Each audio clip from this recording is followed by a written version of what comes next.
I 28F have an older sister, Angela 30F, whom I have never liked. She always had to compete with me, but never in a normal sibling rivalry way. Our entire life, she always seemed resentful of my existence as the spotlight couldn't perpetually shine on her, so she had to step on everything I enjoyed. Per se, if I learned piano, she had to learn piano. If I excelled at a subject, she suddenly became a scholar in it.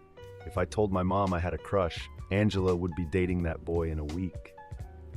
I would always tell my parents when she did this, but I was disregarded because sisters copy each other and I can't gatekeep what she likes. She always monitored what activities I did and the clothes I wore so she could outdo me. If I wore a flannel, Angela would come to school wearing an all-flannel dress. It was 2010, and that was peak fashion in our school, LMAO. There was also more praise that followed Angela. Even if I took the initiative to begin the activity first, she was praised because she was better.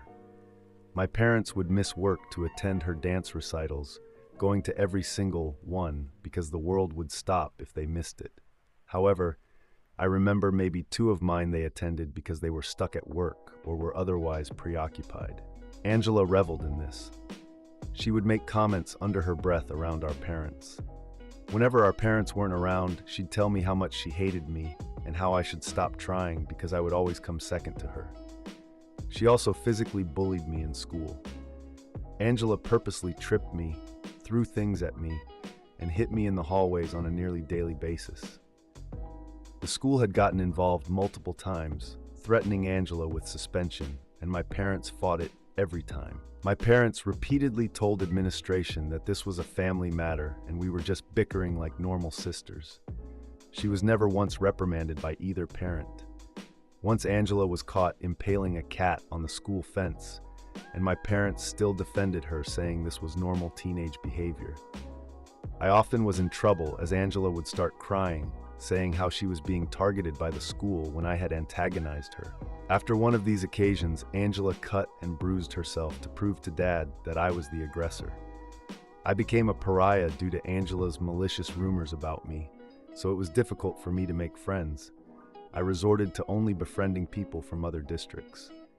Angela eventually made sure I had nobody by stalking them, befriending them, telling all my friends lies about how I was favored by our parents, and I constantly bullied and belittled her. She even stole boyfriends of mine doing this, convincing them I was horribly mean and an awful person that copied her every move.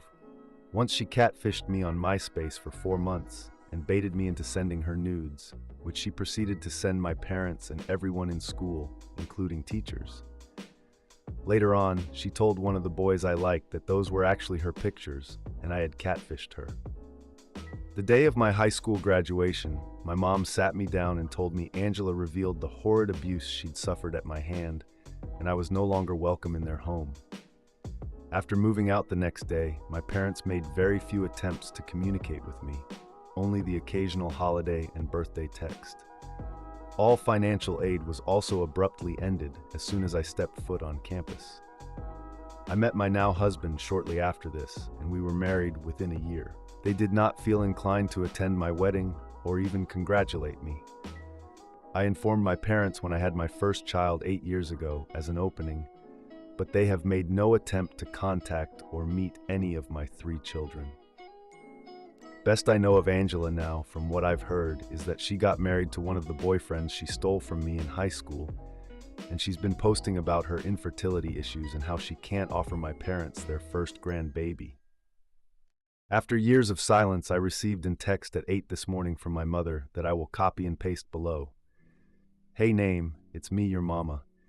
We haven't talked in a while, and I surely miss you terrible. I wanted to let you know your sister just had a miscarriage earlier this week.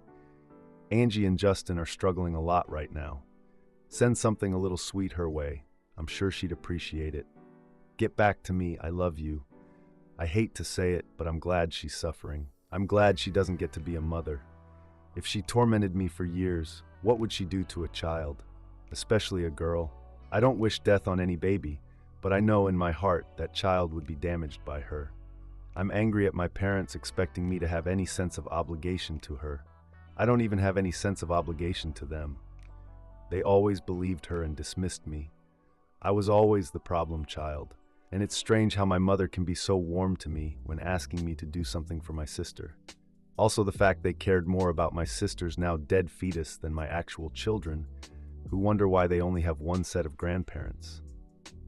I feel some sort of guilt for it, but I refuse to offer any condolences to my destructive narcissistic sister who has been justified in her bad behavior since birth.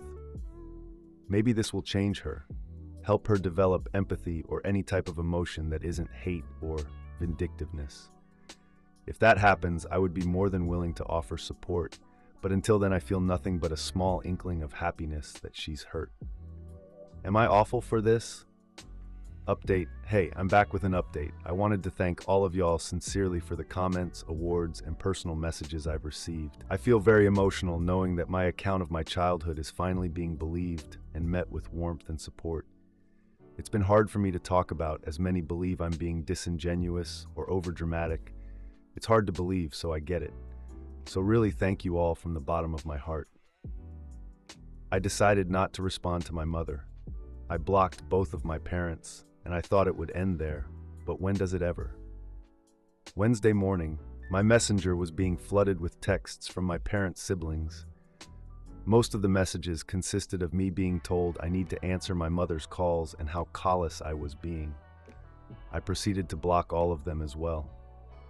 My cousin heard this from her younger sister, who is subject to being around my parents and Angela for family dinners.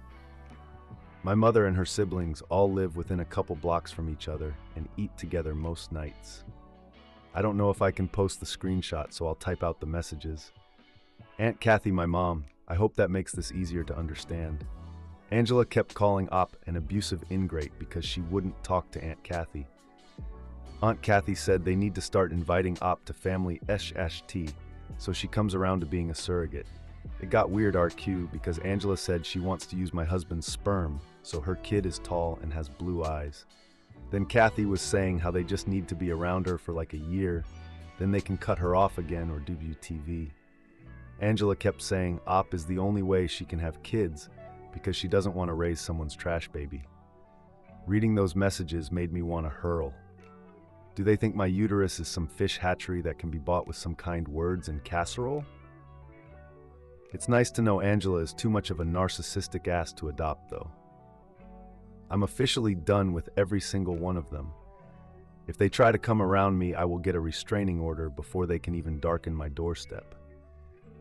Between the weak conspiracy they've come up with to try to use me like a baby bargain bin and the nasty words they continue to speak about me, I will no longer claim to have a family outside of the one I've created.